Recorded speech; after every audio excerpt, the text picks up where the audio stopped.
au micro de Zetounian.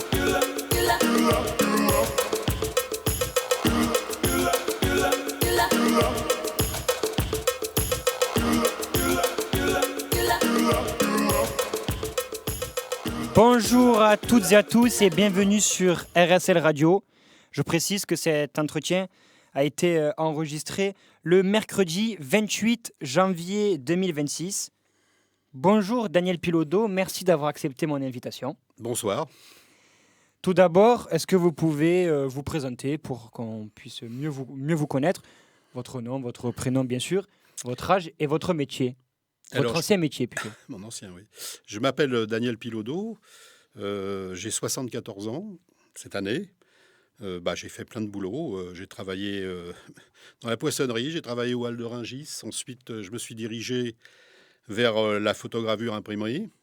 Et puis ensuite, j'ai terminé pendant 18 ans à la Poste. À la Poste de Sète. Non, à la Poste de Paris. Ah. Non. Et à Sète aussi ou... Ah non, j'ai travaillé qu'à Paris. Je n'ai pas travaillé Okay. à Sète. Voilà.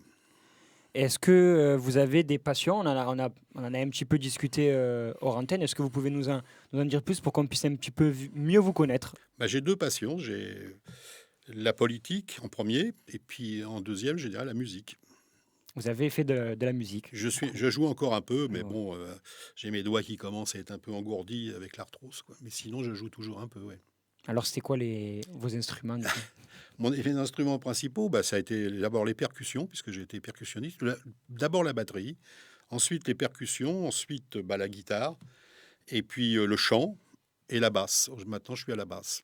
Et je joue dans un groupe, d'ailleurs, qui passe tous les ans à la fête de lutte ouvrière à Presles, qui s'appelle les Blues Don't Stop, et qui est un groupe de blues. Et on est tous des copains, et ça se passe très très bien, on s'entend très bien, quoi. Alors, je vais vous poser une question qui est quand même importante. Vous m'avez parlé hors antenne de votre attachement à la ville de Sète. Quel est votre lien avec Sète et comment vous expliquez cet attachement à cette ville de Sète? C'est-à-dire que je suis venu il y a une vingtaine d'années à Sète. Je suis venu en vacances et j'ai craqué, quoi. J'ai craqué d'abord parce que c'est une ville qui est très belle, hein. Une architecture intéressante, un passé intéressant. On appelle ça l'île singulière. Je pense que les gens appellent ça ici l'île singulière. Après, je suis retourné à Paris et puis à ma retraite avec ma compagne, on a décidé de venir vivre à Sète. S'installer à Sète. S'installer à Sète, voilà. Et puis je pense que ça a été une très bonne idée de s'installer à Sète. Voilà. C'est les canaux qui vous ont... Les canaux, oui. L'étang de Thau, peut-être. Les canaux, oui, la lagune de Thau, les montagnes derrière, oui, il y a quand même un charme, quoi. Voilà. Oui, c'est vrai que c'est une ville... Et puis, on en reparlera certainement, les gens aussi, que j'aime bien. Oui, c'est important. Mmh. Aujourd'hui, les jeunes sont souvent désintéressés de la politique. Ils en ont marre. Ils trouvent qu'il n'y a pas assez de changements concrets, que c'est parfois théâtralisé, qu'il n'y a plus vraiment de réelles convictions. Qu'est-ce que vous leur diriez pour les convaincre le 15 mars de se déplacer, premièrement, et deuxièmement, de voter pour Daniel Pilodeau et son équipe? Mais d'abord, les jeunes à Sète, c'est un peu comme partout, hein, c'est comme dans tout le pays. Ils écoutent, ils voient, il y a Internet. Et la société qu'ils voient aujourd'hui, c'est pas une société, c'est pas un avenir radieux pour eux, quoi. Parce que d'abord, quand on sort de l'école, c'est d'abord beaucoup de chômage, beaucoup de boulot, de petits boulots, intérimaires, précaires, et puis aussi la marche à la guerre. Parce qu'aujourd'hui,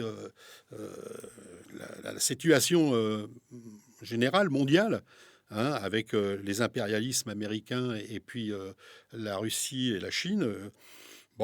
si les jeunes, ils sont pas idiots, hein, ils voient bien qu'il se passe quelque chose. Et puis, ils voient aussi souvent, j'en discute avec eux, leurs parents qui sont, qui ont du mal à joindre les deux bouts. C'est pas facile. Des fois, le papa travaille, la maman est au chômage. La maman travaille, le papa est au chômage. L'école, c'est pas gratuit, hein. Il faut payer les fournitures. Voilà. Donc, les jeunes, là, j'ai rencontré 2 jeunes ce matin du lycée Paul Valéry. Ils sont effrayés par ce qui se passe, quoi. Et ils m'ont parlé tout de suite, d'ailleurs, de la guerre. Comme quoi, c'est leur première préoccupation en tant que jeunes. ce système système capitaliste qui amène malheureusement encore une fois de plus dans la guerre, parce que c'est pas la première fois que le capitalisme nous entraîne dans une guerre. Alors, si les jeunes veulent du changement, qu'est-ce que vous leur diriez pour qu'ils votent pour vous, du coup, le 15 mars? Bah, je leur dirais surtout déjà de se réunir, de discuter entre eux, de s'organiser, justement par rapport à tout ce système qui broie, qui broie tout le monde, quoi. Donc, qui s'organisent, qui discutent entre eux, qui viennent nous voir, parce que pour discuter, souvent ils viennent nous discuter avec nous. Bon, voilà ce qu'on leur propose, hein. Bon, on leur propose de préparer l'avenir avec nous, les militants de lutte ouvrière, parce que je vois pas dans d'autres organisations, d'autres partis aujourd'hui, les jeunes, je dis pas qu'ils s'en foutent, mais bon, ils sont pas, bon, voilà, c'est. Alors que nous, les jeunes, pour nous, c'est très important, hein. La jeunesse, c'est l'avenir, hein. Et quel avenir ils ont eux aujourd'hui, ces jeunes? Bah, c'est un peu, c'est ce que je viens de dire, c'est pas brillant, quoi. Je sais pas, je serais jeune aujourd'hui. Bon, je serais. Déjà, j'étais jeune. Quand j'étais jeune, j'étais révolté et c'était pas la même situation. Mais bon, voilà. Si vous deviez me donner et nous donner 3 projets phares que vous aimeriez mettre à l'œuvre si vous êtes élu le 22 mars, enfin des projets ou des idées en tout cas qui vous viennent à l'esprit. Est-ce que vous en avez? Est-ce que vous pouvez nous Bah, en dire c'est-à-dire quelques que mots? je vais vous le dire franchement, on fait pas une campagne locale, hein. Nous, à Lutte ouvrière, on parle des jeunes, on parle des travailleurs, on parle des précaires, parce que c'est tout le monde, tout le pays est touché par ça, et même plus au-delà du pays. Donc, on n'est pas, on a des propositions à leur poser, mais bien sûr qu'il y a le chômage. Moi, c'est la précarité et le chômage, ça me révolte, Mm. parce que tous ces jeunes qui bossent pour des fois 1 000 euros par mois, hein, alors on leur donne que 24 heures de travail par semaine, alors qu'ils feraient bien 35 heures, Mm. et qu'aujourd'hui, le patronat et le gouvernement voudraient faire travailler plus longtemps les gens, mais quand il faudra faire travailler les jeunes, on leur propose que des contrats de 24 heures. Donc, il y a un petit problème quand même. Donc, nous, ce qu'on leur proposait, c'est d'abord déjà de s'organiser, hein, et puis s'organiser pour changer la société vraiment radicalement, c'est-à-dire en renversant ce système obsolète, le capitalisme, bah, qui est complètement, qui va nous entraîner dans la catastrophe, une catastrophe terrible. Donc c'est ce qu'on dit aux jeunes, on leur dit bon ben, alors c'est pas facile pour eux aussi, hein, parce qu'ils sont voilà, les études, machin, bon. Mais on leur explique ça, que c'est le seul moyen pour eux de s'en sortir, bah, c'est de préparer des perspectives autres que celles qu'on leur propose aujourd'hui, c'est-à-dire des perspectives révolutionnaires, par exemple. Parce qu'il n'y a pas d'autre solution pour nous que de faire la révolution pour les jeunes, et c'est eux l'avenir, hein. Vous avez parlé du capitalisme. On sait que il y a quelques semaines, quelques mois, il y a un chiffre qui est sorti à 7 qui a beaucoup inquiété, et notamment les jeunes. Que je suis allé à leur rencontre, ils m'ont beaucoup dit ça. Mhm. La dette de la ville de Sète est estimée à presque 100 millions d'euros environ, et la dette du pays, n'en parlons pas. Mhm. Votre réaction par rapport à ça, Bah, notre réaction, c'est que c'est pas aux gens de payer la dette. Elle a été faite justement par le grand patronat, par le capitalisme, par tous ces milliardaires à qui on verse des subventions à tire-larigot et qui remboursent jamais d'ailleurs ce qu'ils doivent aux municipalités, aux départements. C'est tous ces gens-là qui sont comment dire, des parasites, parce qu'ils sucent le sang de la société. Mm. Et donc, bah, qu'on soit jeune, qu'on soit plus vieux, on subit tous les conséquences Oui, c'est sûr. de ce système-là. Donc, oui, je pense que pour nous, c'est vraiment le principal, c'est quand même de dire aux jeunes qu'il faut changer cette société. Et là, j'ai un chiffre qui m'est tombé ce soir, là, c'est que il y a, les 15-24 ans à 7, il y a 34,5 jeunes, 18% de taux de chômage chez les jeunes, d'après l'INSEE. Mm. À 7. C'est un chiffre. Bah, c'est énorme, vous vous Mm. rendez compte, 18% de chômage, de chômeurs. Alors, Parmi les jeunes, comment hein. lutter du coup? Bah, il faut donner un emploi à tous, il faut partager le temps de travail. Il y a du travail. Nous, quand on travaillait à la Poste, on a supprimé 100 000 emplois à la Poste. Plus ça allait, plus on avait de boulot. Mm. Et il y avait 100 000 personnes qui avaient été pendant les 10 ans, là, qui n'ont pas été remplacées. Alors, les gens qui travaillent ont plus de travail, hein, ils ont des cadences de plus en plus dures, Et puis ceux qui sont au chômage, eux aussi, ils morflent. Parce qu'ils n'ont pas de boulot, ils touchent que le chômage. C'est quoi cette société? Il faut partager le temps de travail entre tous, il faut lui donner du travail, et on pourrait aussi diminuer le temps de travail si tout le monde travaillait. Et en plus, il faudrait quand même garder les salaires, voire les augmenter, parce que c'est bien beau. Et j'ai entendu un gars l'autre jour qui disait il faut baisser le temps de travail en baissant les salaires. Mais non, là, les gens, c'est pas ce qu'ils veulent. Voilà, si on veut bien vivre, il faut quand même un bon salaire, même si on si on partageait le temps de travail. C'est sûr, le SMIC, du coup. Le SMIC, je veux dire, je comprends même pas qu'au 21e siècle, le SMIC, il est à 1400 des brouettes. C'est quand même incroyable, quoi. Qu'est-ce que vous faites avec 1400 € aujourd'hui dans la société? Avec le prix des logements. Le SMIC à combien, du coup? Nous, on le mettrait en tout cas au-dessus de 2000, au moins à 2500 €. C'est au moins là. D'ailleurs, quand on demande aux gens, alors on le demande de temps en temps, pas tout le temps, mais on demande aux gens quels seraient leurs besoins.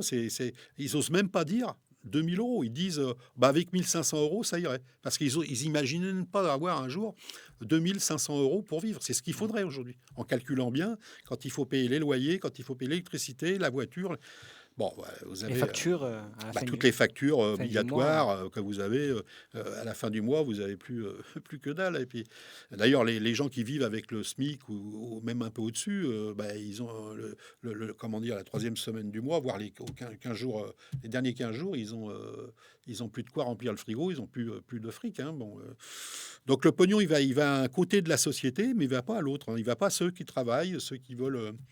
Donc, il faut partager le temps de travail et d'ailleurs pour que les jeunes puissent avoir un travail et pas des boulots, précaires où on les prend, comme il y a par exemple dans la restauration. Je sais que dans la restauration à 7, ça recrute pas mal l'été, puis après, stop, au revoir monsieur dame. Au revoir monsieur dame.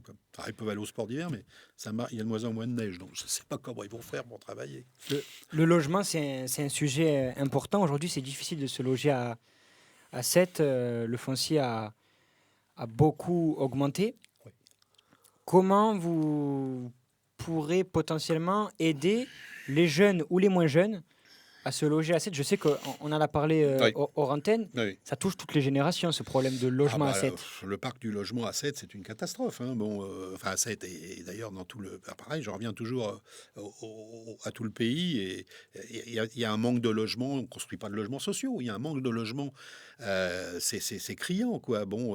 Il faudrait au moins une construction de 500 000 logements à 1 million de logements aujourd'hui. Ça ferait d'ailleurs ça embaucherait du monde pour travailler. Ça ferait du boulot pour plein de gens, et puis ça permettrait d'avoir des logements sociaux à des prix qui soient vraiment à la portée de tous les gens qui travaillent. Des prix, des loyers raisonnables, quoi. Parce que là, aujourd'hui, que ce soit à 7 ou à je sais pas, à Brest ou n'importe où, c'est le problème un des problèmes dans les discussions qu'on a avec les gens, c'est le logement, le travail et le logement. Parce que là, vous allez dans les logements, c'est même pas insonorisé, il y a pas de... C'est insalubre. Oui, insalubre, oui, il y en a certains. Alors, il y a des logements insalubres, mais là, c'est des vieux logements. Mais même des constructions des années 70-80, c'est dans un état lamentable, quoi. Lamentable. L'île d'Otto, par exemple, ils remettent un coup de peinture dans les escaliers, ils repeignent les murs, mais le problème, c'est qu'à l'intérieur, les gens, ils sont toujours dans le chômage, dans la précarité, les jeunes, ils sont dans la galère, donc ils font des trafics, je sais pas ce qu'ils font là-dedans. Mais voilà, alors c'est pas le tout de repeindre un escalier ou un mur, il faut donner du travail, justement, quand on parle de partager le temps de travail, ça permettrait justement à tous ces gens-là de travailler, d'avoir un travail de 4 à 5 heures par jour et d'avoir un bon salaire, quoi. Et ça, on peut le faire parce que les patrons sont riches à milliards. Il y a des milliards partout. C'est ce que dit un pôle de la société, les coffres sont archi pleins chez les milliardaires. Donc il y a de quoi mais il faut leur prendre l'argent. Et c'est pas les gouvernements qu'on a aujourd'hui, et c'est pas les maires qu'on a aujourd'hui, c'est parce que eux, ils peuvent pas, les maires, ils peuvent rien. Mais même à l'Assemblée nationale, et même au niveau du président de la République, de l'Élysée, ils peuvent pas, parce qu'ils sont tous à plat ventre devant ces gens-là. Oui, il faudrait que ça, faut l'arracher, ça. Cet argent-là, il faudra que les gens, les travailleuses, les travailleurs, les retraités, les chômeurs, ils aillent arracher cet argent-là à ces milliardaires qui sont des parasites parce qu'ils font rien, rien du tout. Pour revenir sur le logement, à 7, il me semble qu'il y a un chiffre là qui est sorti ces derniers temps, où il y a entre 6 000 et 8 000 logements Airbnb ou en Et location il y a beaucoup de logements vides aussi. vide Il y a de la ou location spéculation. saisonnière. Oui, bah, il y a de la spéculation. Bah, il y a des gens qui spéculent, les propriétaires, les Airbnb. Bon, voilà. De toute façon, ce système-là, il est fait pour que ça puisse marcher, ça. Tous ces trucs-là, la La spéculation et tout. spéculation. Donc, on n'est pas étonné de voir ça à 7, comme on peut voir ça à Paris ou je ne sais pas, dans Oui, d'autres dans la villes. France C'est dans entière. toutes les villes comme ça, on spécule. Et puis pendant ce temps-là, bah, il y a des dizaines de milliers de gens qui dorment Mais dans des alors, tentes. c'est sûr qu'à 7, on est au-dessus de la moyenne quand même dans le. Bah, c'est logique. Après, c'est au bord de la mer, C'est une ville au bord forcément. de la mer. Alors, pensez bien qu'il y en a qui se disent, tiens, Oui, c'est une aubaine de pouvoir se faire un peu de fric. c'est C'est sûr. logique. C'est Voilà. sûr. Voilà, ouais. Sujet qui revient tout le temps, mais alors vraiment le plus souvent, c'est le parking et la place Aristide-Briand qu'il y a en centre-ville. Alors il y a eu beaucoup de débats dessus. Il y a un collectif qui Oui. s'est formé contre la création de ce parking. Je vais vous poser plusieurs questions sur ce sujet-là. Mhm. La première question, c'est rapide, c'est un mot. Est-ce que vous étiez pour ou contre ce parking? Je me doute un peu de la réponse, mais enfin, je vous pose quand même la question. Vous étiez pour ou contre ce parking à la place Aristide-Briand? Bah, écoutez, premier abord comme ça, on peut dire qu'on est contre. Parce que faire un parking en plein centre-ville, déjà qu'il y a de la bagnole à 7, c'est impossible de rouler à 7. C'est un truc. On ne peut pas rouler à 7. C'est un rocher qui est avec. Il faut tourner autour du rocher. Puis après, c'est des rues qui montent. C'est mal foutu. Donc faire un parking là, ça fera encore plus de voitures. Et puis ça sera des voitures, parce que vu le prix des parkings, ça va pas être des pauvres qui vont venir là, c'est pas les gens de l'île de Thau. Donc voilà, moi je pense que des parkings, ils peuvent en faire, mais ce que j'ai dit l'autre jour, c'est en faire à l'extérieur. Bon, il y a moyen de faire des parkings. Et puis la gratuité des transports. Et puis C'est comme ils sont... essentiel, ça, la gratuité des transports. Bah, c'est important, oui, pour les gens. Quand vous voyez le prix du ticket maintenant. Ben voilà une mesure phare que Ah, vous mettez en oui, avant. ça va bien, oui, ça pourrait le faire, oui, ça La faire gratuité des transports bah, qui a été établie à Montpellier, par exemple. oui, au Châteauroux, Montpellier, je sais plus, il y a quelques villes comme ça Quelques villes en France qui ont. qui appliquent cette mesure. Mais bon, nous, mais le parking, bon, je voulais que je vous dise, c'est les affaires de la mairie, ça rapporte du fric. Je pense qu'il doit y avoir des histoires de gros sous. Bon, les gens ont eu raison de râler un peu, mais après, bon, au bout d'un moment, bon, ce que j'ai pas trop aimé, c'est qu'effectivement, on a entraîné un peu les gens qui se battaient là-dessus, en pensant que la justice allait donner raison. La justice allait donner raison contre ceux qui étaient contre le parking. Ça n'a pas été le Mais cas, en hein. fait, la justice, elle a donné raison, voilà, elle donne raison toujours au plus fort, hein, pas au plus faible. Hein. Et Là, c'est une le justice parking, de, le parking, il est quasiment terminé. Là. Il sera inauguré dans oui, les c'est une justice de classe. prochaines Hein. semaines, prochains mois. Il faut le savoir, c'est une justice de classe. Hein.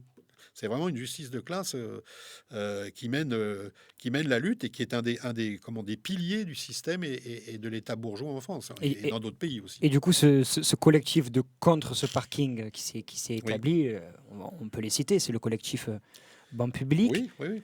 Quelle est votre position par rapport à ce collectif, par exemple? On a des amis, on a rencontré des gens pendant leur lutte. Bon, on avait bien sûr de lutter. De toute façon, c'est toujours bien de lutter.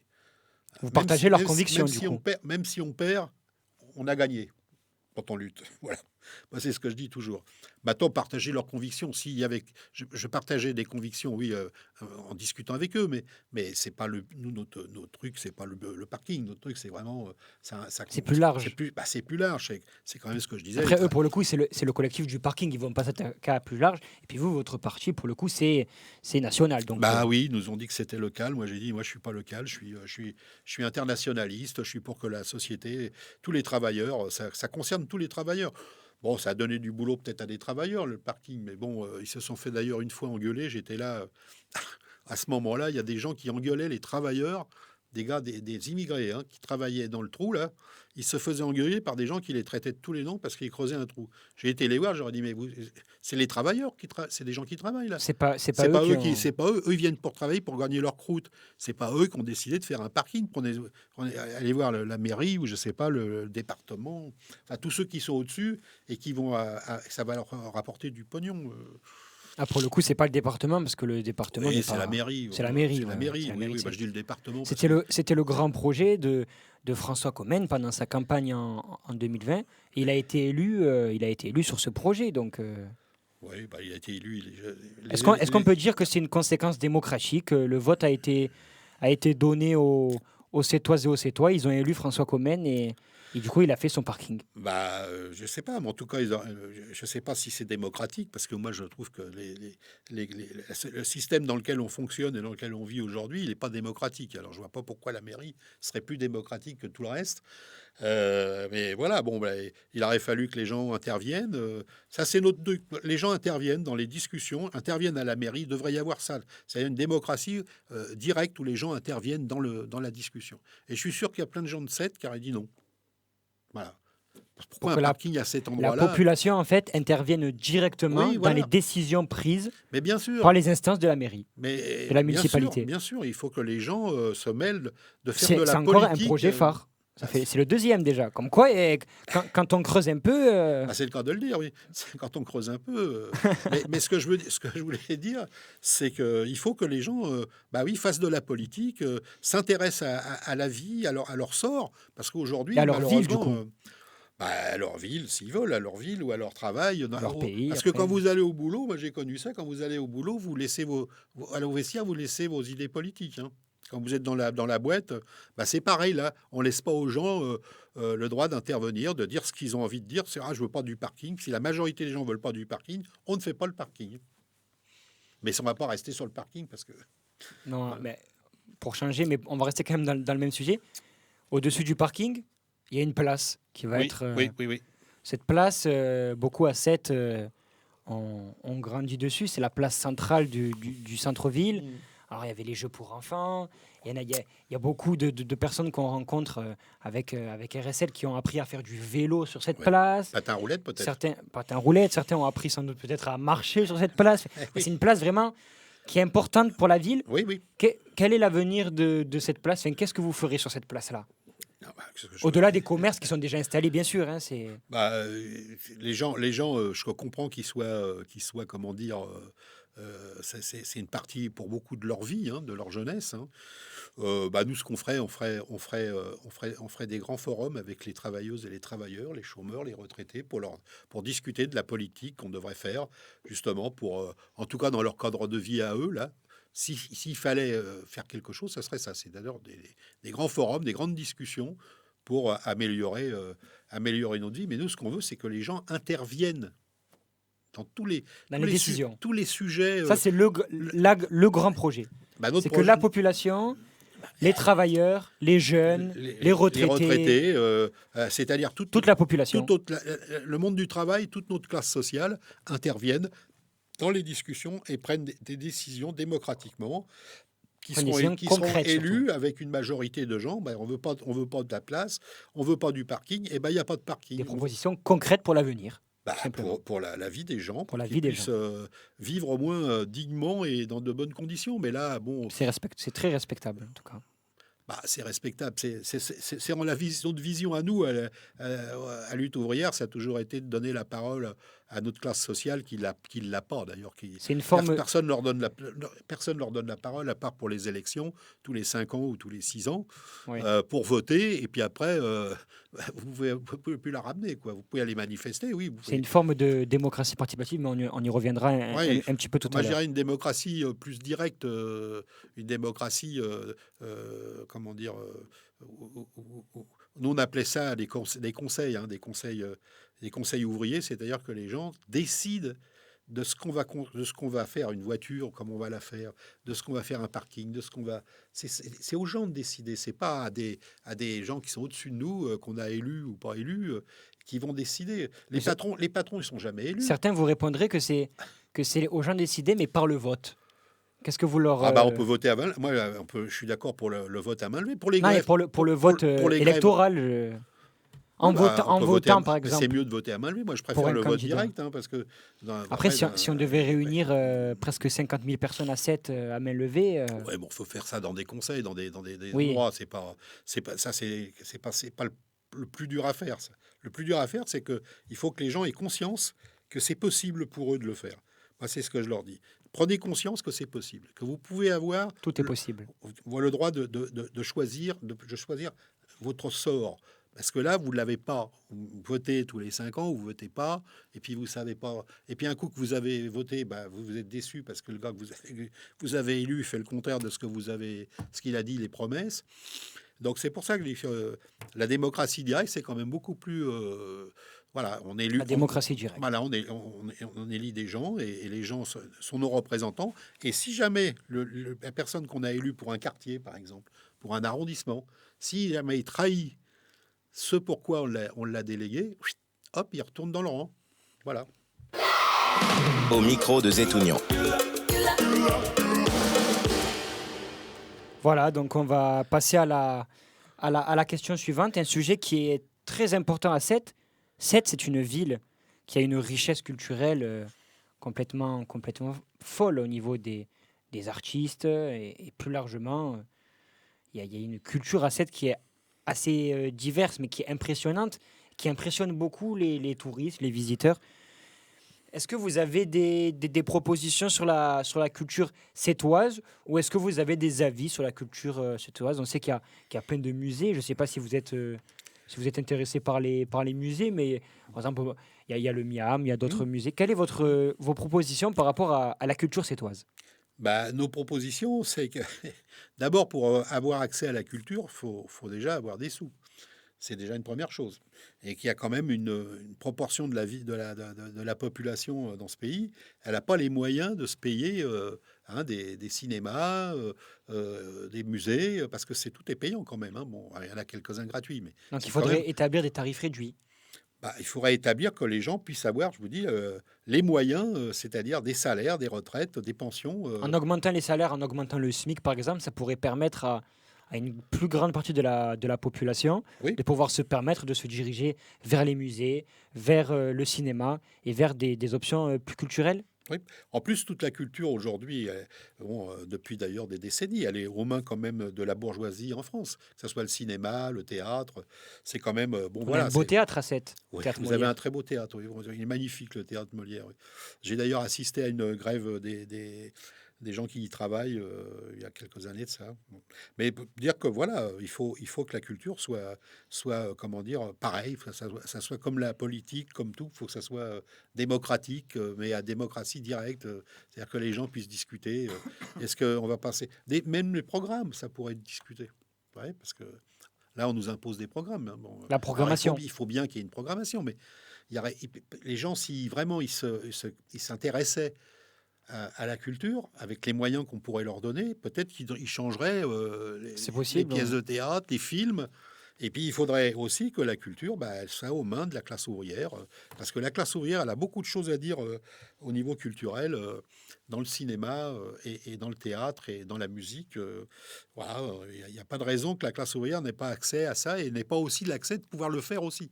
Et par rapport à la culture, Georges Brassens, par exemple, vous avez un lien particulier où je sais qu'il y a beaucoup de Français qui sont très attachés à Georges Brassens, et sans manquer de respect à tout le monde, encore plus à Sète. Qu'est-ce que vous en pensez de Georges Brassens? Je suis pas fada. J'aime beaucoup ses chansons. J'aime bien. Il a des chansons vraiment extraordinaires, quoi. Des textes. C'est un plaisir de les écouter. Mais c'est une génération. C'est mes parents qui écoutaient Brassens.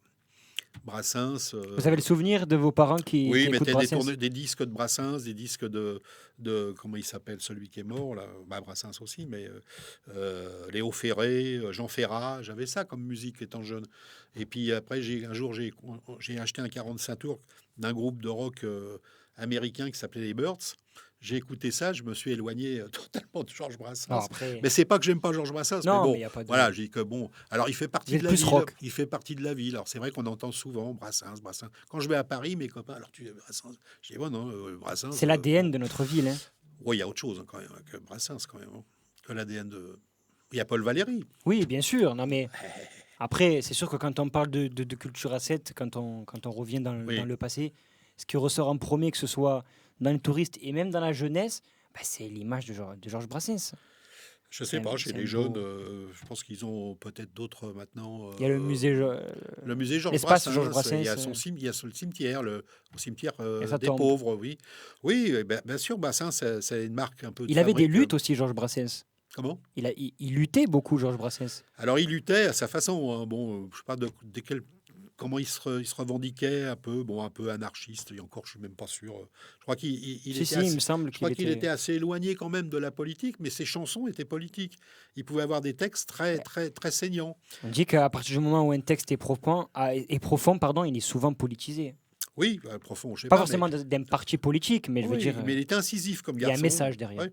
Alors, il a quitté Sète très jeune. C'est vrai qu'il a vécu plus à Paris qu'à Sète, hein. C'est plus un Parisien qu'un Sétois. Je ne veux pas vexer les Sétois, mais il est Bon, quand même après, plus... il est d'ici quand même. Hein. Oui, oui, Il est oui. du cru. Non, non, mais bon, je ne veux pas le contester, mais il a quand même fait toute sa carrière et puis toute sa vie à Paris, quoi. Bon, Pour développer sa carrière après, Paris, c'est quand même... c'est la voilà, tous les capitale. gens ont monté à Paris. Voilà. Alors aujourd'hui, à cette époque-là, ils montaient à Paris pour faire carrière dans le théâtre ou le music hall. Maintenant, les jeunes, ils partent à Paris pour trouver un boulot, quoi. Mm. C'est encore C'est notre. un autre problème. Le sport à 7, quelle est votre position par rapport à ça? Alors, on sait que, voilà, il y a. Bon, pour revenir un petit peu, il y a quelques jours, là, quelques semaines, on a inauguré la nouvelle salle au Barou. Je ne sais pas si vous avez un petit peu suivi la nouvelle salle de l'Arago de Sète, qui est le club emblématique de volleyball de la ville. Et le football club de Sète. Il y a plein d'autres associations sportives dans la ville. Il y a une nouvelle piscine olympique à Sète avec un club de water-polo en première division. Bon, Sète, c'est quand même une ville qui a toujours été très sportive. Quelle est votre position et votre avis par rapport à ça? Moi, j'aime beaucoup le sport. Le sport, j'aime un sport, c'est le rugby. Voilà. Donc, Ah, ben il y a un club à Sète. alors, j'ai jamais été voir le club de Sète. Ça m'arrive de regarder le tournoi des Six Nations Qui va bientôt débuter ou en la plus. Coupe du Monde, parce que j'ai moi-même joué au rugby étant jeune. Voilà, et j'en ai gardé un souvenir cuisant parfois, parce que j'ai mal partout aussi, à cause un peu du rugby. Mais sinon, je suis pas un passionné De comment, sport du plus que sport ça. pour 7 à 7. Bon, je suis pas tellement J'ai vu que, si, un peu le foot, mais bon, c'est pas non plus ma tasse de thé. Le Et le foot, rugby club 7, vous viendrez bah, si on me offre la place, et puis... je sais pas, c'est pas payant les places à 7 pour aller voir les matchs. Si, ça dépend les Ça sports, dépend mais les matchs de rugby, par exemple. le match de rugby, c'est payant. Il me semble que c'est 5 euros l'entrée. Ouais, ça va. Enfin, 5 euros, c'est 5 euros, hein. Tout le monde ne les a pas non plus pour la fin du mois, quoi. Mais bon, moi, j'ai pas je regarde, c'est pas ce que je regarde, le sport. C'est pas la priorité. C'est pas une priorité aujourd'hui, le sport. En plus, quand on parle de sport, malheureusement, on va de plus en plus vers aussi du pognon, l'histoire de pognon, les magouilles entre sport les professionnel, magouilles entre les clubs, avec les joueurs. avec les ligues. Voilà. Comment on amène des joueurs d'Afrique et qu'on les exploite, hein, parce qu'ils jouent un peu mieux au football. Tout ça, moi, ça m'a écœuré. Et c'est vrai que le sport, je m'en suis vraiment éloigné. Parce que bon, c'est aussi une forme d'exploitation pour les sportifs, surtout les sportifs qui viennent d'Afrique. Moi, ça, c'est un truc qui me tient à cœur. Qui touche particulièrement. Qui me touche particulièrement parce que bon, ils sont exploités comme des travailleurs immigrés, hein. Sauf qu'ils ont un peu plus, ils sont un peu mieux payés mais quand ils font pas l'affaire, ils retournent en Afrique, hein. Ils gardent pas les clubs. Nous allons parler d'un sujet sensible, mais qui revient quand même beaucoup. Et je sais que vous êtes quelqu'un qui fait beaucoup le marché, et notamment dans ce quartier, le quartier de l'île de Thau. On va parler de la situation à l'île de Thau. On parle beaucoup d'insécurité, de narcotrafic. C'est des sujets qui sont durs, qui sont compliqués à aborder, mais qui inquiètent beaucoup la population sétoise, et en particulier forcément la population de ce quartier-là, de ces quartiers un petit peu sensibles. Quelle est votre position par rapport à cela, et potentiellement vos propositions si vous en avez? Bah, déjà, on peut pas résoudre le problème à l'échelle d'une ville comme cette. On peut pas le résoudre, ce problème-là. Bon. Le problème du Mais, narcotrafic? bah, nous, je veux dire qu'en tant comment dire, parti communiste révolutionnaire, on n'a pas les moyens aujourd'hui, on n'influe pas sur le narcotrafic. Bon, alors nous, à l'île d'Otto, on y va souvent pour aller voir les gens, pour discuter politique, pour essayer de leur donner un peu de conscience de la force qu'ils représentent. Mais sinon, bon, j'ai vu l'autre jour, je suis allé faire une prospection, j'ai vu l'autre jour qu'il y avait une vingtaine de gars cagoulés en noir. Alors j'ai appris que c'était une société privée qui vient faire du gardien. Au début, j'ai cru que c'était la lutte contre les narcotrafics. En fait, c'était une boîte de sécurité qui venait. Alors, c'était impressionnant parce qu'ils étaient là avec des gros 4x4 comme les ICE aux États-Unis. Là. ICE, avec des 4x4 monumentaux, noirs. Ça faisait vraiment. Nous, on était avec un copain, on s'est dit, mais qu'est-ce qui se passe? Bon. Alors, à côté de ça, bon, bah, il y a le narcotrafic, le deal. La sécurité des habitants, Bah, c'est un sujet qui revient je beaucoup. pense qu'essentiellement, c'est la drogue. C'est le trafic de drogue qui fait que les gens ont peur dans la vie. Alors, je sais qu'il y a des gens qui ont pris à bras le corps, et c'est ce qu'il faudrait faire pour tout, que la société, ils ont pris à bras le corps le problème en se mettant, en s'organisant pour chasser les dealers, au risque de se prendre d'ailleurs une balle. Voilà, donc, voilà, il faut s'organiser dans ces quartiers-là voilà, parce que les jeunes, c'est les jeunes qui se retrouvent en premier Forcément, oui. sur le truc, parce qu'ils se retrouvent, soit ils prennent de la drogue, et alors, ils se droguent, bon, voilà, et puis il y a ceux qui dealent et tout. Bon, il y a eu des échauffourées à l'île de Thau, je crois, il y a encore plusieurs fois là. Mm. Il y a eu des coups de fusil, bon. Il y Assez a même régulièrement. eu des morts. Enfin, je crois qu'il y a eu au moins 3 ou 4 jeunes qui sont morts ces dernières Il y a eu des années. décès. Bon, tant qu'il y aura de la misère, tant qu'il n'y aura pas de boulot, tant qu'on ne sera pas, ce que je disais tout à l'heure, à donner un travail pour tous, eh ben, il y aura de la misère comme ça. Et la misère, ça engendre la violence. Et la violence, voilà, Un commissariat de chercher l'argent. proximité dans le quartier de l'île de Thau, oui ou non, Daniel Pilodeau?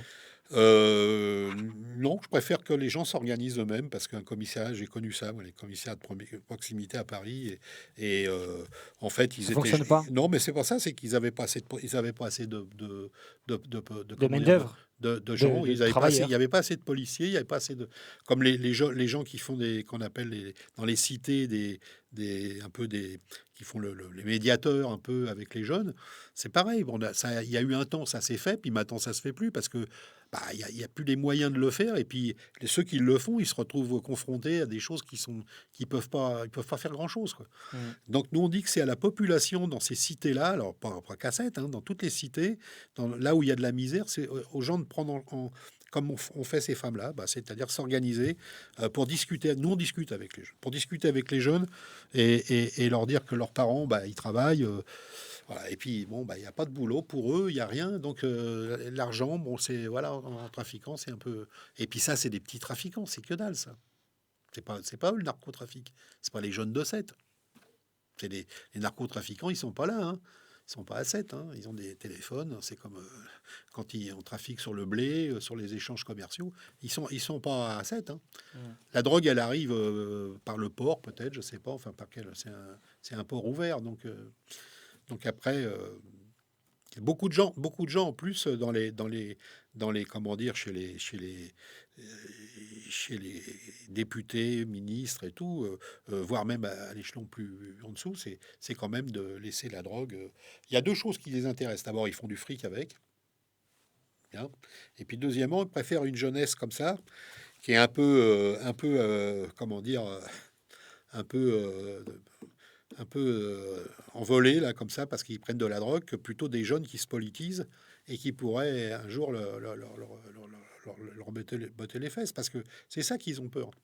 Et la drogue, ça permet effectivement à la société, puis tout ce trafic de drogue qui se blanchit, on blanchit l'argent, enfin c'est voilà, il y a tellement de pognon là-dedans aussi en route, que ça peut pas non, le narcotrafic, personne ne résoudra à l'île de Sète, à l'île de Thau, et ni à Sète, et ni nulle part. Il faut prendre ça à bras le corps.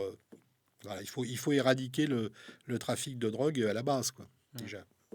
La Saint-Louis à Sète, c'est la fête de Sète et des Sétois, des joutes, certaines traditions, notamment de pétanque sous toutes ses formes. Quelle est votre position par rapport à la Saint-Louis? Est-ce qu'il y aurait des modifications dans l'organisation de la Saint-Louis si Daniel Pilodeau est élu maire de Sète le 22 mars 2026? Voilà, je vois pas du tout. Bon, je vais de temps en temps, alors de moins en moins, parce qu'au début, c'est très impressionnant quand je suis arrivé à Sète. Mais après, bon, bah, c'est tellement. Vous pouvez plus avancer, c'est une catastrophe. Bon, les voitures, c'est même pas la peine, mais même à pied. Donc, je sais pas si c'est une question d'organisation. Bon, c'est très folklorique. Bon, les gens y tiennent. Bon, voilà. j'ai pas trop d'avis là-dessus sur les joutes et sur comment dire les boules, le boulodrome. Je sais pas.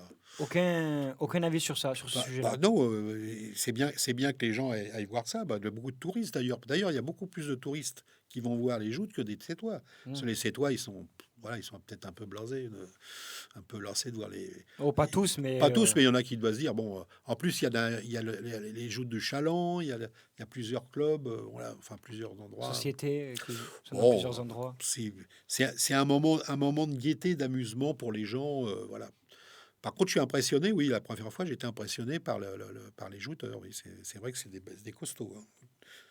Peut-être des rugbyman aussi, je sais pas. Et il y a beaucoup de qui ont la double casquette, qui jouent au rugby club Ah, 7 oui, oui, oui. et puis Qui sont. qui jouent l'été aussi dans le Mhm. cadre royal, qui sont des guerriers de la Tintaine. Le tourisme à 7, c'est un débat infini, c'est un phénomène qui à la fois fait vivre la ville grâce au commerce, Mhm. mais qui pose aussi la question des embouteillages, de la surpopulation estivale. Quelles sont vos propositions par rapport à ça? Le tourisme, c'est vraiment un débat compliqué à 7. Oui, c'est un débat compliqué, mais bon, tout est fait aussi pour que les gens viennent. Hein. Bon, alors, ce que je m'aperçois, c'est qu'en 10 ans, j'ai vu que la ville avait beaucoup changé. Bon, alors, déjà, vous avez les Airbnb, on en a parlé tout à l'heure. Hein. Bon, il y a beaucoup d'Airbnb, mais ce que j'ai vu aussi, c'est les loyers qui augmentaient. C'est les magasins qui changent. Ça, c'est tout le monde. On en parle beaucoup avec les gens. Hein. Les magasins changent. Marion Roustante, ça, c'est des magasins de plus en plus que personne, enfin, pas tout le monde peut avoir accès à ces magasins. C'est des magasins de bobos un peu. Hein, ouais, ça a changé les prix. Hein, ça, donc, il y a une forme de, oui, de petite bourgeoisie qui s'installe et qui trouve son compte dans ces magasins-là. Des fois, je me dis, j'ai l'impression d'être rue du Four à Paris dans le 6e, quoi. Voilà, c'est-à-dire là où ça a déjà été depuis longtemps des bobos qu'on. Donc, pour le tourisme, voilà, c'est vrai que c'est une ville. Moi-même, je suis venu comme touriste. Hein, bon, donc, c'est pour visiter la ville, pour voir la mer. Mais C'était pas pendant la période de la Saint-Louis que vous êtes venu. la première fois, il me semble que non. Ah. Non, non. Peut-être une deuxième fois, oui. Bon. Alors, on parlait des boulots précaires. Ben, voilà, là, les patrons des petits restaurants, là, voilà, ils voudraient beaucoup de main-d'œuvre, mais pas payer cher, quoi. Voilà, c'est un peu ça que je ressens dans les discussions. Je discute avec des jeunes qui ont cherché des boulots. Ils sont pas restés dans les restaurants parce qu'ils sont mal payés, mal traités, quoi. Mm. Traités comme des riens, quoi, par les patrons des restaurants. Donc ils se plaignent de ne pas avoir comment dire, de personnes qui veulent travailler dans leur restaurant. Donc il y a tout ça qui joue. Hein. Maintenant, bon, c'est une ville bon, qui est attirante pour les gens. Je comprends qu'il y a des gens qui viennent voir cette. C'est une ville magnifique. Mais la circulation y est terrible. Bon. Et la démocratie participative, alors on en a parlé un peu tout à l'heure. Oui, oui. Bon, la démocratie participative, vous êtes plus, si j'ai bien compris, démocratie directe. Oui, Mais enfin, du coup, est-ce que vous êtes vraiment réfractaire à une démocratie participative? C'est un petit peu lié quand même. alors, oui, oui, faut le dire honnêtement, on est réfractaire. Nous, on n'est pas pour ça, quoi. On est pour une démocratie, pour des conseils par quartier, dans les quartiers, que les gens décident de qu'est-ce qu'on doit faire dans le quartier, qu'est-ce qui doit être construit, qu'est-ce qu'on y met, qu'est-ce qu'on fait. Dans les usines, dans les entreprises, il faut que les travailleurs prennent le contrôle de leurs usines, de leurs boîtes, pour pouvoir décider de ce qu'on va produire, qu'est-ce qui est nécessaire à la population. La première chose qu'il faut, Ça, c'est le secteur privé, après, les entreprises. les entreprises publiques ou Ah, les privées. entreprises Oui, bien sûr, publiques. dans le public aussi, à la poste ou à l'hôpital. Il faut que les travailleurs décident dans leur quartier, décident dans leur boîte où ils travaillent, de ce qui est bon pour l'utilité pour la collectivité, pour l'ensemble de la population. Et pas pour, justement, en parlant du tourisme, simplement pour gaver quelques propriétaires d'appartements à 7 haussmanniens et des restaurants. Voilà, nous, ce qu'on propose, c'est cette démocratie-là. Enfin, c'est vraiment direct. Et c'est aux gens, toujours, nous on revient toujours sur donner aux gens la possibilité de le faire. Alors c'est tout un travail, parce que les gens aujourd'hui, ils sont pas là, ils en sont pas là, quoi. On discute avec eux, ils en sont pas là. Mais C'est ça, leur faire prendre conscience de leur force. C'est à travers cette politique de pouvoir avoir... C'est quand même normal de pouvoir décider de ce qu'on a envie de faire. Alors, on nous réplique que, ah, mais c'est pas possible, les gens peuvent pas. Mais je dis, quand ils veulent organiser, je dis souvent, c'est une kermesse ou un truc dans un village ou dans une petite ville, ils savent très bien s'organiser, les gens, pour le faire.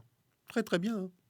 Il n'y a pas besoin d'un maire ou pas besoin d'un patron pour organiser. Nous, à la Poste, quand on travaillait, la plupart du temps, le directeur de notre bureau de poste, il n'était jamais là. Alors, s'il n'était pas là, on n'aurait pas travaillé. Mais on travaillait. Le courrier sortait. Donc, le patron, il servait à quoi? On ne sait pas trop, hein. Tout simplement à nous faire comment dire, des plans de suppression d'emplois. Voilà, c'est ce à quoi il servait. Mais je pense que les travailleurs, la classe ouvrière est capable de s'organiser elle-même sur ce qu'elle a envie de faire et de travailler, et puis surtout servir la population. Est-ce que vous direz que vous êtes un démocrate? Je suis un militant révolutionnaire. Alors, je ne sais pas si c'est démocrate. Moi, je suis en parlant comme ça, ce que je viens de vous dire, c'est qu'on est vraiment... On touche le cœur de ce qu'on appelle aujourd'hui la démocratie. Que démocratie, les États-Unis, c'est un pays démocratique. C'est le pays le plus démocratique. On voit ce qui s'y passe. Hein, bon, voilà. Donc, nous, on a à cœur de faire participer les gens, parce que c'est ça le fond du problème. C'est pas d'avoir des représentants qu'on élit et puis qu'après ils font ce qu'ils veulent. Ça va pas ça. Nous, ce qu'on veut, c'est vraiment que les travailleurs, les retraités, les chômeurs, les précaires, les jeunes puissent enfin décider de leur sort. Mince, c'est quand même... On est au 21e siècle. La démocratie. Que ça bouge un peu. Dans quelques semaines, il va y avoir les élections municipales à 7, mais dans un an, il y aura les élections présidentielles. Alors, plutôt une, de ce que j'ai compris, candidate pour cette élection. Oui, notre camarade Nathalie Arthaud qui va se présenter. Donc, elle a annoncé sa candidature. Oui, elle a annoncé sa candidature. Et du coup, vous allez la soutenir officiellement. Oui, on la soutient. C'est une camarade, on la connaît bien. C'est une travailleuse. Hein, elle travaille, elle travaille comme prof. Elle exploite personne. Elle n'est pas patronne d'une entreprise. Non, on va la soutenir, bien sûr, comme à chaque élection, comme on soutenait Arlette Laguillet, qui était notre camarade qui se présentait aux élections. Je crois que c'était jusqu'à 2012, je crois, ou 2007. C'est une figure de la politique nationale. Ah oui, ici, quand les gens nous voient avec notre journal, surtout les personnes qui ont entre 60, autour de 60 comme mon âge, 73, jusqu'à 80. Les femmes souvent viennent me voir en disant on a bien connu Arlette, ça c'était une fille bien, quoi. Elle n'a jamais trahi, elle nous a jamais trahi. Ben, quand on entend ça, rien que ça, moi ça me fait un bien fou, quoi. Ça réchauffe le cœur? Oui, ça me fait du bien. Et puis je trouve que oui, c'est juste. D'abord, c'est juste. Elle n'a jamais trahi. Est-ce que vous l'avez bien connue? On l'a connue. Moi, j'habitais à côté de chez elle quand j'étais au Lila. Donc, j'ai un peu connu comme ça. J'ai discuté avec elle. Mais c'est... Et Nathalie Arthaud aussi. Ah ben, elle est venue à 7. Je crois qu'elle est venue nous présenter aux législatives la liste, les candidats de lutte ouvrière pour les législatives. Je crois que c'est 2017 qu'elle est venue. Et puis, on a un banquet régulièrement à Montpellier, un banquet lutte ouvrière. Et elle vient de temps en temps, elle ne peut pas venir à tous les banquets, donc elle vient de temps en temps à notre banquet. Et là, on discute, on forum, on discute tous ensemble de quelle société on voudrait aujourd'hui. Société débarrassée d'abord du capitalisme, de cette horreur, de ce cancer qui empoisonne la vie des gens, quoi, qui pourrit la vie des gens. On va passer à la question qui fâche. Je l'ai nommé comme ça. Il n'y a pas de problème. J'ai fait le tour des réunions publiques avec les gens, les autres candidats. J'ai vu un peu ce que les gens pensaient de votre candidature, de votre mouvement, de votre parti. La question qui revient souvent, plutôt la critique qui revient souvent, c'est que il y a une liste d'union de la gauche qui existe déjà et vous n'en faites pas partie. Pourtant, on en a discuté un petit peu hors antenne, vous êtes quand même un homme de gauche et un parti, bien évidemment, de gauche, lutte ouvrière.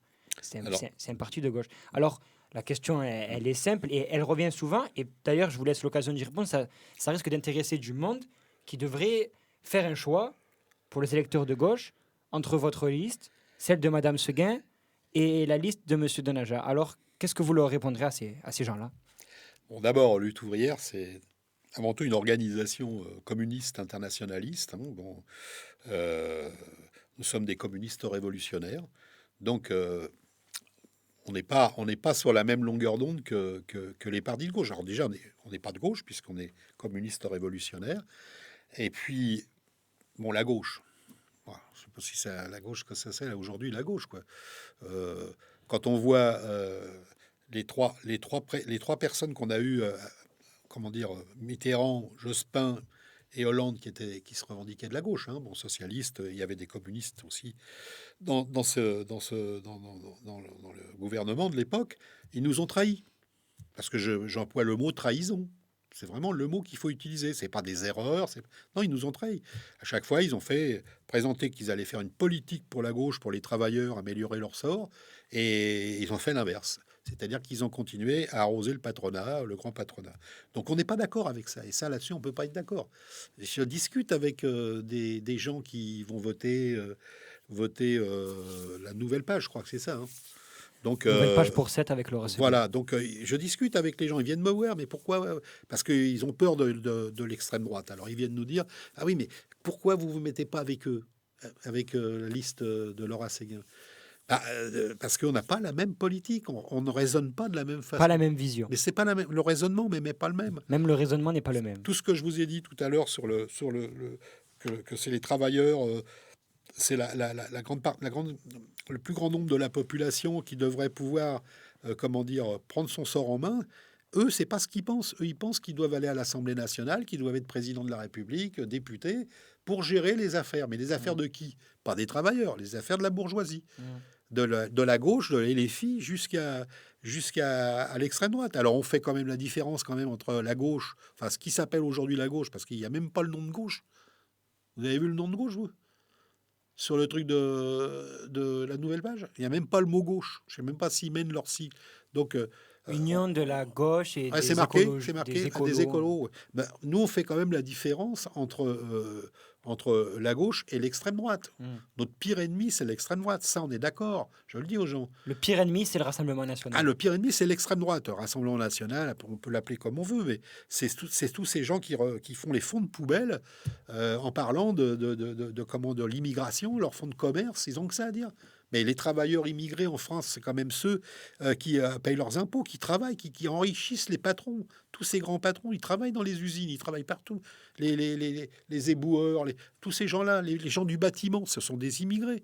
Alors, faut arrêter avec ça, quoi. Le RN, c'est un poison, c'est un danger pour la classe ouvrière. Et il faut pas se tirer une balle dans le pied, je leur dis aux gens. Mais de là à aller sur la... combien de fois ils nous ont demandé aux élections, puisque j'ai eu plusieurs élections ici, combien de fois ils m'ont demandé pourquoi vous n'êtes pas sur notre liste? Je dis non, lutte ouvrière, vous avez lu le programme. Regardez notre programme et regardez le vôtre. Ça n'a rien à voir. Voilà. Nous, on n'est pas pour changer les choses par les élections. On se présente aux élections pour pouvoir avoir une tribune, discuter, et venir justement parler, voilà, comme ce soir, discuter sur les marchés. Mais on sait très bien que les élections changeront strictement rien. Comment dire, ça saurait. La gauche a été au pouvoir, on a bien vu. Hein, on en a assez subi les conséquences avec le blocage des salaires par les socialistes en 83. Et puis les privatisations par, comment il s'appelait, Jospin, hein, qui a jamais autant privatisé. Il n'y a jamais autant de privatisation quand il a été Premier ministre de Chirac. Et puis, n'en parlons pas de Hollande. Alors là, lui, mon ennemi, c'est la finance. Et 3 jours après, il était à plat ventre devant les banques et devant les financiers, et devant les patrons. Donc, ça va pas. Hollande, c'est un traître. C'est ce que vous dites. C'est des trahisons. J'aime pas. Bon, moi, je pense que plus le mot trahison plus global, parce que dire un traître, bon, c'est un gars qui a menti aux travailleurs. Il y a deux choses qui m'avaient frappé à l'époque. Il avait été voir les travailleurs d'Aulnay-sous-Bois, qui était une usine de PSA. Et on avait un camarade qui y travaillait, qui est porte-parole de Lutte ouvrière aujourd'hui. Il est venu rencontrer les travailleurs, je me rappelle, il y a encore des images, des vidéos. Il leur a dit, avec moi élu, Aulnay ne fermera pas. Élu, Aulnay ferme. Il a été élu et ça a Et on fermé. l'a fermé. Parce qu'il ne peut rien faire contre les patrons. C'est les patrons qui décident de tout. C'est les patrons qui dirigent. Stellantis, c'est une boîte multinationale, c'est aux États-Unis. Qu'est-ce qu'il il a pas, il a pas le, ils font pas le poids ces gars-là. C'est simplement des gars qui sont là pour gérer le capitalisme et tous ses défauts. Mais il a fait la même chose avec comment ça s'appelait Florange.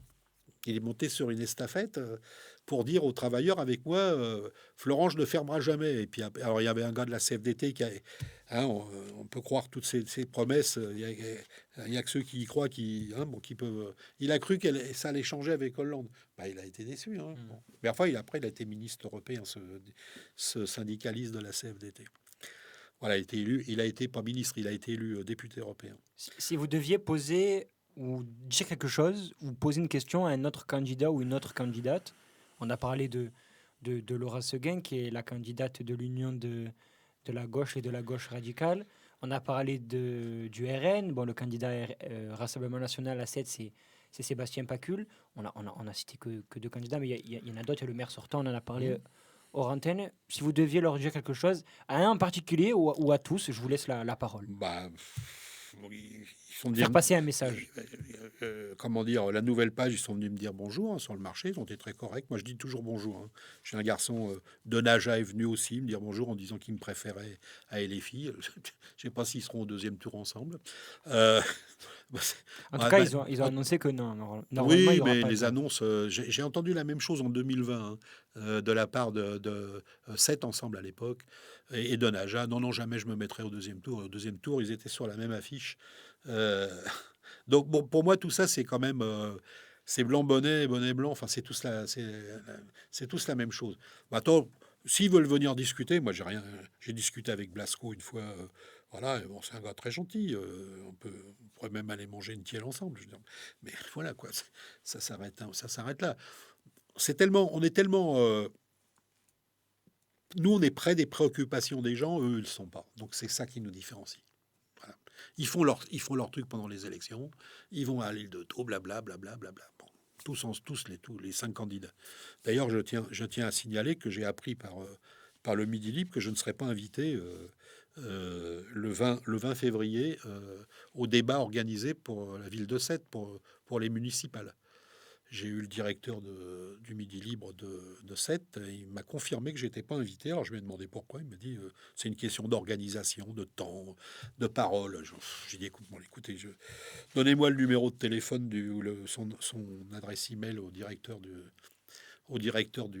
Midi Libre qui est à la Saint-Jean-de-Véda. Je vais lui envoyer un. Je sais qu'ils peuvent le faire, qu'ils peuvent c'est légal. Ils peuvent effectivement nous dire. Mais ça a choqué énormément de gens. Sur les marchés, quand Ah vous oui, parlez oui, avec les gens. moi je fais de la. Je vais pas me laisser marcher sur les pieds comme ça. Non, c'est quand même alors on parlait de démocratie tout à l'heure. Alors là, la démocratie, elle en prend un coup. Hein. À côté, c'est incroyable ça. Alors bon. J'avais participé à un débat pour les législatives. Là, alors, temps de parole, je sais pas, il a dit que ça. Ils avaient déjà organisé le débat et que si j'arrivais dans le débat, ça décalerait les temps de parole. Bah, ils ont qu'à mettre une demi-heure de plus au débat et puis comme ça, on parlera tous. Mais bon, je vais pas insister. Je vais leur demander une tribune et puis voilà, une tribune libre pour pouvoir avoir mon mot à dire parce que c'est pas normal que notre liste. D'autant qu'on a quand même fait 0,60% des voix et que nous, on a participé aux élections de 2020. Alors qu'il y a 3 candidats qui ont fait 0%. Ah oui. D'accord. Bon. On est 3 candidats à avoir fait des scores. Hein, c'est Pacul, Donaja et Pilodo. Mais les 3 autres, ils ont jamais. Ils ont fait 0%. Si on prend au pourcentage, on pourrait dire que je peux être aussi participé. Voilà. Non, c'est un truc vraiment. En tout cas, vous êtes le bienvenu, en tout cas. Oui, je vois. De la part je suis très bienvenu. De tout, et très bien accueilli. RSL, en tout cas, vous êtes très bien accueilli. Le bienvenu ici sur RSL, en tout cas. Mais en tout cas, ça m'empêche pas de dormir la nuit. Hein. Oui, après. Être invité au débat. Je dors. Monsieur Pilodo, merci beaucoup d'avoir accepté mon invitation. C'est très sympa. Merci beaucoup. Vous avez passé un bon moment. Ah oui, j'ai même pas vu le temps passer. Merci à vous, merci à tous et à très vite sur RSL.